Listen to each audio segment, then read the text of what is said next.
Reload it. Okay, we ready. Hold on. Let's have. Wow. Okay.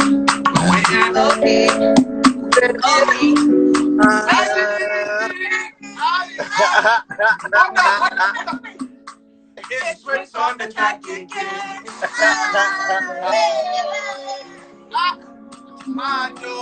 Let's go. And 1, 2, 3, go. My baby, you remember the other day spent with you. Let's go. Twitch, how y'all doing? How are you? Oh, everything is okay. Everything is fun. Everything is nice out here. I'm actually about to go perform, and then I was told I need to run this quick interview before I get to the stage. So. Listen, do you hear that, people? Listen, first of all, thank you so much. We appreciate it. I know you're a busy man. What's up, bro? We really appreciate it. I really appreciate it, too. We're going to get straight into it. Okay? All right, bro. So for those that you guys don't know, Twitch is a Ghanaian artist, okay? Listen, Twitch, tell us a little bit about your upbringing. Where did you grow up, early childhood, stuff like that? Okay, so I grew up in La Paz. I was born in La Paz, and I spent 13 years in La Paz. So from La Paz, I moved to Ashoman Estate, and then I lived in Ashoman Estate for like, I think, 2 years, and then I went to Kumasi for a year, and I'm in Tema right now. Okay. So I moved. I'm basically I'm a Ghana boy. A Ghana boy. Okay. I mean, Ghanaians do it best, though. So. Do they? Ghanaians do it best? Okay, we'll give it that. I'm just saying. Okay, moving right along. So, since you were born and raised in Ghana, I know African parents as a whole, they just want their children to be like lawyers, doctors, engineers. So, how did you tell your mom or your parents that you wanted to be a musician? How did that go? So I used to sing. My mom used to teach me how to sing in parts because growing up we didn't have like electricity, and then she didn't want us to go to like our fellow neighbor's room to watch TV. So anytime it's around 6 p.m., she just gathered me and my little sister in front of our rooms. It was a compound house. So we just go there, and she go to sing in. She would be the lead vocalist, and then she would try to teach me how to sing in tenor, and then my sister was singing alto, but my sister was always confused, so we just felt like, yo, and then being on that. So I've been singing since childhood, and then I started writing my own music upon hearing Mr. Easy in, I think, 2015 when I was done with high school. Wow. Yeah. So you guys were like a band. You guys were a family band, low key. Yeah, like basically, like a family band. Yeah, we used to sing only gospel songs. So how did, like, can you explain to like my people what Ground Up Charlie is? Because every day is Ground Up Charlie. Yeah. What is it? So Ground Up Charlie is like a media house, and it's like a movement too as well. It starts from it like I feel like it started as a movement, and right now it's like a full media house ready to bring up and coming artists, showcase talents to the world.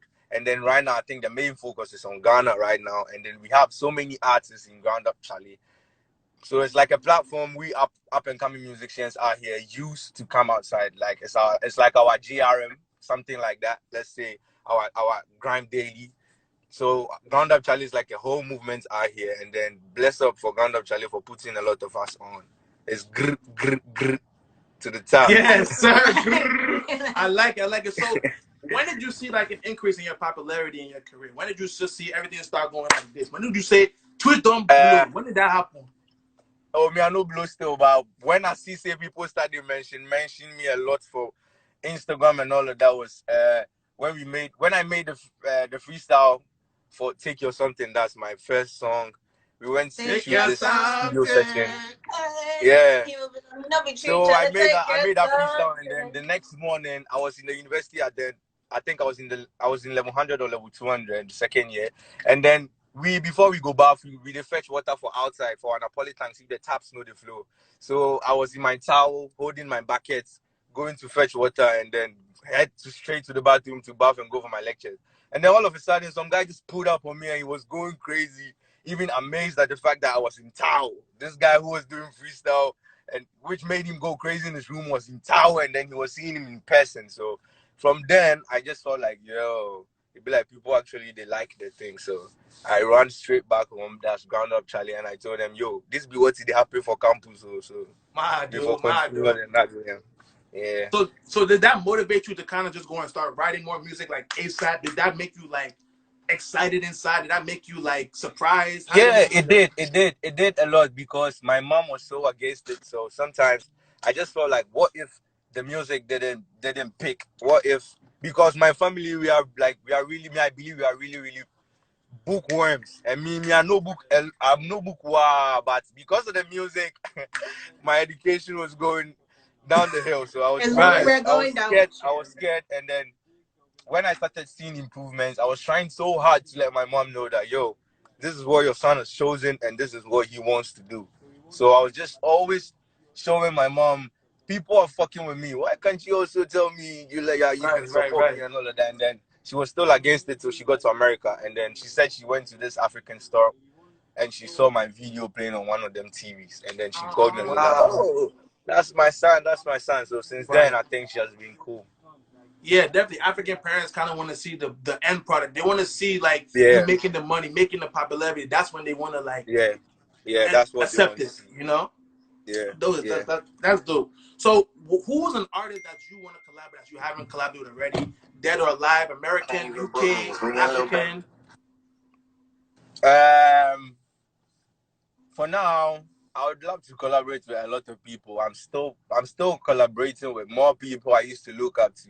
Like I said, I used to look up to Mr. Easy. He made me do music. And Mr. Easy too, we all know, when you know Mr. Easy, you know Juice. And we know Juice too really helped in making Afrobeats a very big sound right now.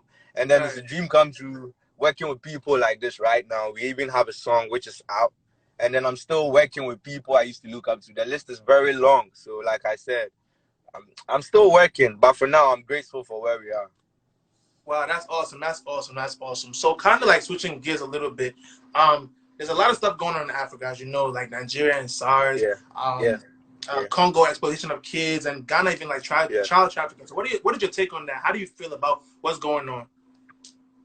Sometimes I just wonder why certain things we don't wish for happen in some other countries, and then I don't know why Africa. I don't know. Sometimes if I want to talk, I don't go finish right now. But I just the boss mind why people are out there fighting against racism, and then you come back here back to our roots. We claim the people out there in the diaspora should run to. When they come here, they see everywhere scatter. What they will do? So like everything is just messed up. So I don't know. I don't really know what to say. It just the boss my mind.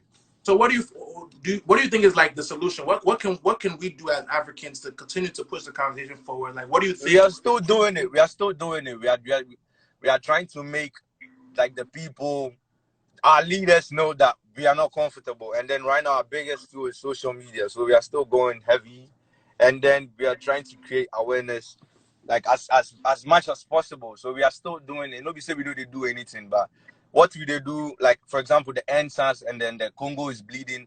It really went crazy on social media. And then if we could keep that energy even in real life, mentally and physically too, it just will help you, because it's not just about tweeting it. It's about being educated on what to do and what not to do, and then educated about your rights and responsibilities as a citizen. So we are still trying to create awareness and educate the miseducated. Definitely. So like even in like America, like the Black Lives Matter movement, do you feel like that gave Africans like the courage to kind of speak up? Like you see all the protests going on in Nigeria, Sorosoki, everything. So do you feel like the Black Lives Matter movement here in America, or even in London or abroad, kind of pushed the narrative forward? Yes, it did, because we know, like we saw everything that was happening in the diaspora. We saw the protests for George Floyd and all of the people who were killed by police brutality, and then we were also motivated as well, because even if nothing changed like that, we saw at least people made efforts out there. So why say we not going to make efforts out here? And then the tweets too were going crazy. The NSAS tweets too were going crazy as well. The people around the world too were tweeting, supporting. So I think we also drew some form of inspiration and motivation from what happened in the diaspora. Okay, definitely. Okay, kind of going back to your like music. So where do you find your inspiration for making music, so writing songs? Where does your inspiration come from? My life and my environment. My life and my environment, but mostly I feel like it's my life.